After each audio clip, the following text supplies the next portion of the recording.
Përshëndetje të gjithëve dhe mirë se erdhët në kuzhinën e Rajanës. Sot për ju kam sjellë recetën e përgatitjes së ballokumeve, meqense edhe pak ditë na ndaj nga dita e verës. Me këtë metodë që do të shikoni në video, do i përgatisni ballokumet shumë kollaj dhe në fund fare do dalin shumë të mira. Ballokumet shkrihen dhe treten në gojë. Unë më sugjeroj që ta provoni këtë recetë, pasi me të vërtetë që ja vlen dhe në fund fare do të përftoni ballokume më të mira dhe nga ato që ju i blini. Le të nisim me recetën. Për përgatitjen e kësaj recete, unë kam përdorur 200 gram gjalp, të cilin e kam në temperaturë ambienti.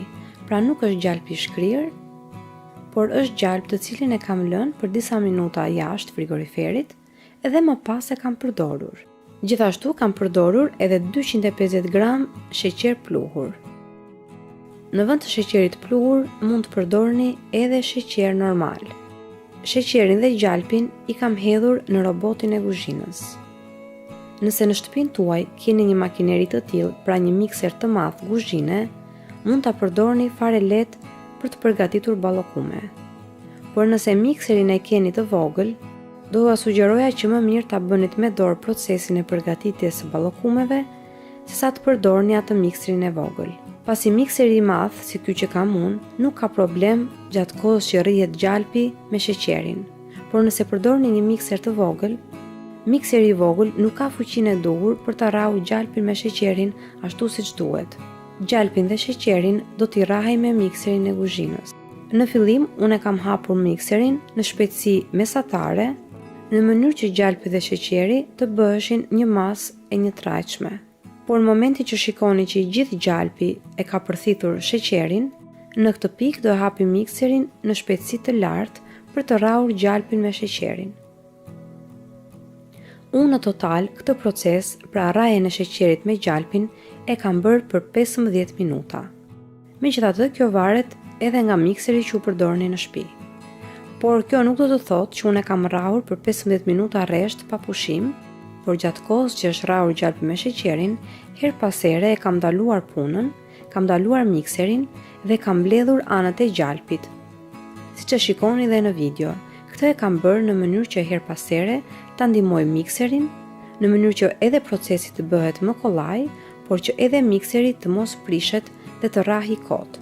Pasi do të shikoni që gjatë kohës që gjalpi rrihet me sheqerin, gjalpi do të përhapet në anët e enës, pra në pjesët anësore të mikserit, prandaj në këtë pikë kur e shikoni që i gjithë gjalpi është përhapur në pjesët anësore të mikserit, e ndaloni mikserin edhe me një spatull ose me një lugë ja mblidhni gjalpin dhe e vendosni sërish mikserin në punë. Këtë proces do ta përsërisim deri në fund. Pra në total, siç u thash, unë e kam rrahur gjalpin me sheqerin për rreth 15 minuta. Siç u thash edhe më parë, unë kam përdorur sheqer pluhur në vend të sheqerit normal.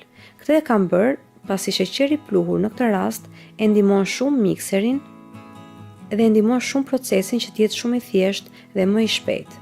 Pasi po të keni sheqer normal në këtë rast, do t'ju duhet më shumë punë dhe më shumë kohë që të arrini gjalpin me sheqerin, por nëse procesin e bëni me dorë, pra nuk keni mikser të tillë dhe do ju duhet që gjalpin dhe sheqerin të arrini me dorë, atëherë do ju duhet sheqer normal, pasi sheqeri normal, gjatë kohës që i arrini me dorë masën, e ndihmon shumë procesin e kthimit të gjalpit në një masë me shumë volum.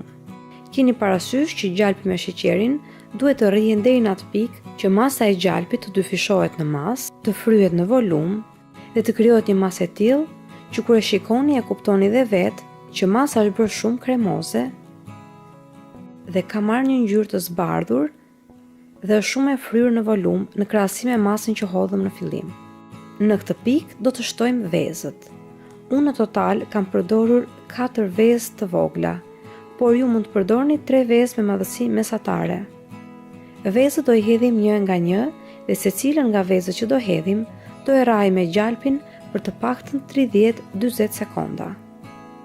Pra hedhim vezën e parë dhe e vendosim mikserin sërish në punë për ta rrahur me mikser derisa të shikoni që e gjithë masa e vezës është përthithur nga gjalpi. Këtë proces do e përsërisim derisa të përfundojmë të gjithë vezët. Në fund fare, kur shikoni që vezët kanë përfunduar dhe masa është bërë e tillë, pra në fund fare do të përftoni një masë akoma dhe me më shumë volum dhe më shumë kremoze, në këtë pikë e fikim mikserin dhe të gjithë procesin do e bëjmë me duar. Tani është koha që të hedhim mielin e mistrit. Unë në total kam përdorur diku te 450 gram miell mistri.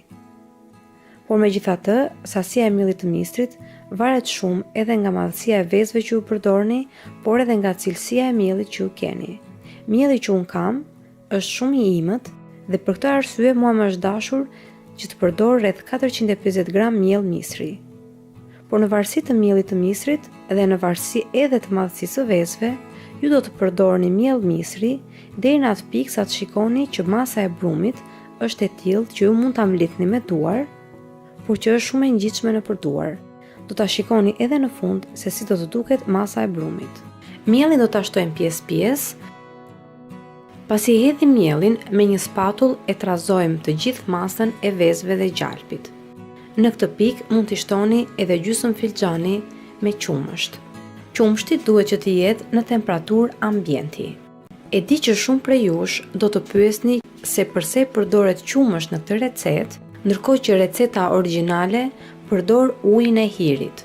Duke qenë se unë jetoj jashtë dhe nuk kam mundësi që të gjej ujë hiri këtu ku jam, unë kam përdorur qumësht duke ju referuar edhe recetës së mikeshës sime Elonës.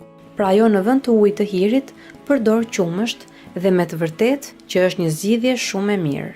Pasi hedhim qumshtin edhe miellin e mistrit, do fillojmë ta trazojmë masën me spatull. Këtë proces do e bëjmë derisa të përfundojmë të gjithë miellin e mistrit. Në total duhen rreth 450 gram miell mistri, ose derisa të shikoni në fund fare që masa e brumit është e ngjitshme në përduar, por ju keni mundësi që me duar ta mblidhni brumin.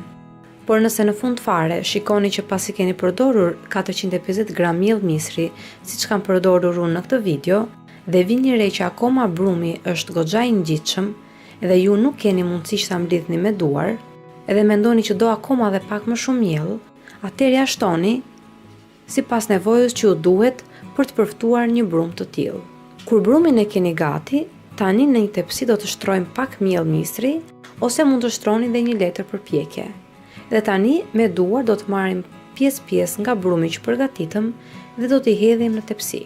Do merrni nga masa e brumit, aq sa ju kap dora dhe i hidhni ashtu siç është në tepsi. Pra pa ju dhënë formë specifike, pasi do të shikoni që gjatë kohës që ballokumet piqen, ato do të marrin formën e tyre. Mundohuni që gjatë kohës që i vendosni në tepsi, të lini pak hapësirë nga njëra tjetra, pasi kur piqen, ato do të hapen dhe duan dhe më shumë hapësirë. Tani tepsin do e fusim në furrë që të piqet, në 200 gradë Celsius. Do ta lëm të piqet në këtë mënyrë për të paktën 15 minuta.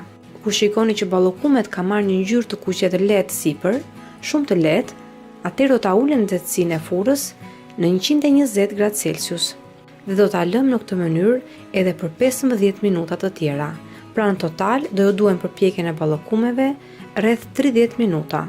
Por përpjekjen e ballokumeve dua t'ju them që unë i poqa në 200 gradë Celsius pasi unë kam një furrë që pjek shumë ngadalë. Nëse furra juaj është shumë e shpejtë, atëherë ballokumet mund t'i piqni në 180 gradë Celsius. Pasi kanë kaluar 30 minuta, mund t'i hiqni ballokumet nga furra. Do t'i lënë pa lëvizur nga tepsia për të paktën 2 ose 3 minuta, edhe më pas mund t'i lëvizni pa problem. Pasi hiqni tepsinë e parë nga furra, tani mund të piqni pjesën tjetër të ballokumeve. Procesin e bëni njësoj, thjesht e fusni tepsinë në furrë edhe i piqni. Nuk i gjen asnjë gjë, madje bëhen shumë të mira njësoj si tepsia e parë. Dhe në fund do të shikoni se sa të mira që janë ballokumet. Ato treten dhe shkërmoqen në duar. Janë shumë të mira, shumë të buta dhe me të vërtetë që kjo recetë ja vlen. Doja t'u thoja që gjatë kohës që vini re që ballokumet piqen në furrë, do të vini re që ballokumet në fillim, pra ajo forma e çrregullt që kishin në fillim, do të ndryshojë dhe do të marrë një formë të rregullt, formën e zakonshme që kanë zakonisht ballokumet. Kur e shikoni në këtë pikë, do mendoni që ballokumet tani janë shumë të holla, por me kalimin e minutave në furrë, do të shikoni që ballokumet do të fillojnë dhe do të fryhen, njësoj siç duhet të ndodhë me ballokumet. Nëse ballokumet nuk ju fryen, atëherë do të thotë që nuk e keni realizuar siç duhet recetën. Unë shpresoj shumë që kjo video t'ju ketë pëlqyer dhe t'ju kem thënë të gjitha detajet për përgatitjen e ballokumeve. Ju uroj të gjithëve gëzuar ditën e verës dhe paçi sa më shumë mbarësi dhe begati në familjet tuaja. Unë ju falenderoj të gjithëve që më ndoqët dhe në videon e sotshme. Bashkë do të dëgjojmë sërish në videon e radhës. Deri atëherë, Zoti ju bekatoft të gjithëve.